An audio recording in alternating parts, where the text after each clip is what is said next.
Here it is, and of course, it's very dramatic. It's also very large, and it turns a great many heads as you drive along. Plus, it makes a lot of noise.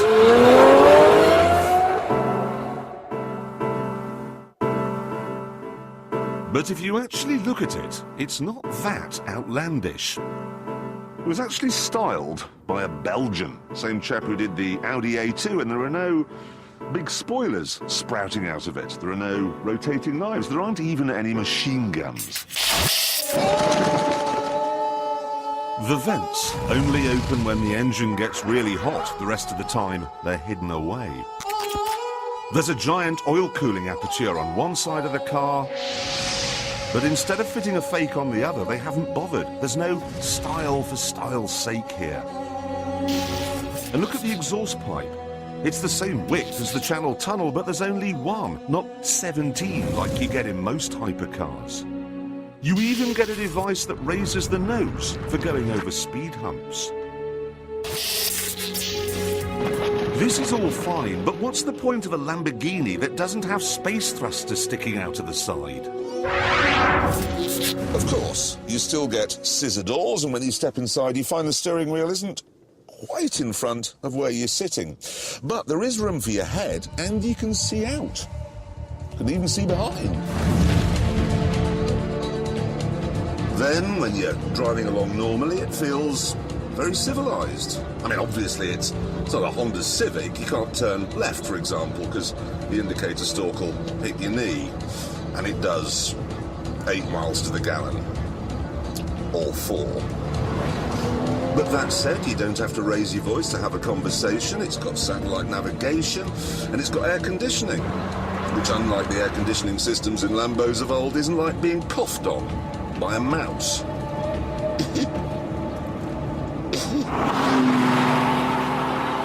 This is all very worrying. You see, it's 8 years since the Captain Sensibles at Audi took over Lamborghini. And now they seem to be taking away its soul. The only reason we ever liked Lamborghinis is because they were silly. Taking that away is like taking away the sunshine from a summer holiday. You're left with nothing.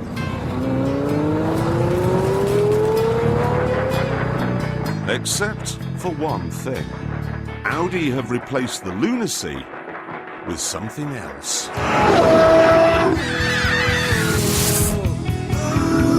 They've increased the size of the V12 from 6.2 to 6.5 litres, but what it delivers is simply staggering.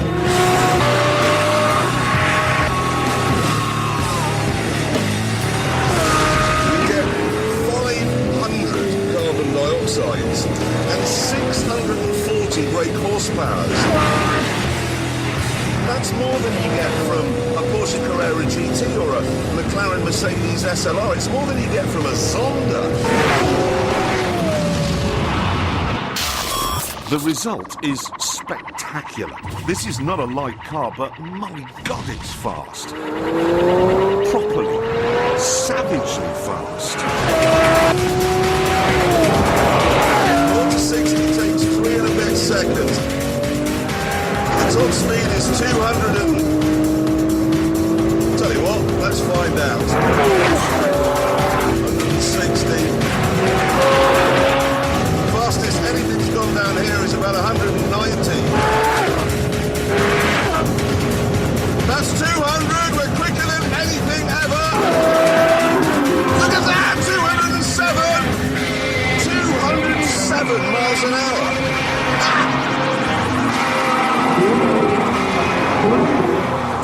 Now, of course, figures like this are sort of meaningless. They're hard to get your head round. So what I've done is organised a demonstration. What we have here is a Golf GTI. And what we're going to do now is have a half-mile drag race to show the difference between a fast car and a Murcielago. Okay, now this has Formula One style launch control. What you do is you hit the sport button, Murcielago, turn the traction control off, and then floor the throttle. When the revs hit 4,000, the clutch will bang in and will be off.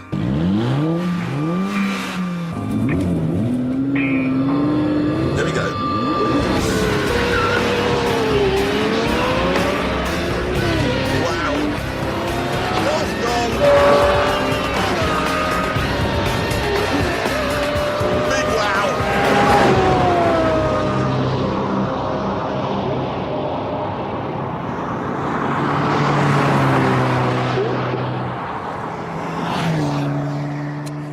Now, you might imagine that this sort of power doesn't come cheap, and there is some evidence to support that if you look at the options list. That little bit of carbon fibre there on the centre console, £4,000. Carbon brakes, £7,780. If you want the brake calipers, these things, if you want those painting, that's £600. Transparent engine cover, you see that on the back? £4,000. Flappy paddle gearbox, £6,250. You'd need a flappy paddle head to spend that on one of those.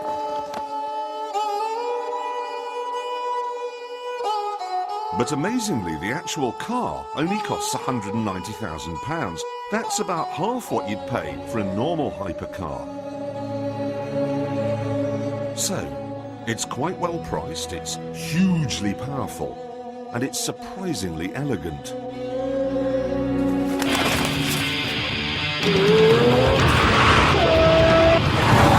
But do not for 1 minute be tricked into thinking that the king of the hypercars has become a supercar. In the twisty stuff, it's still a card-carrying lunatic. You take one liberty with it, and trust me on this, you are going down. There we go, into neutral, and we're going backwards.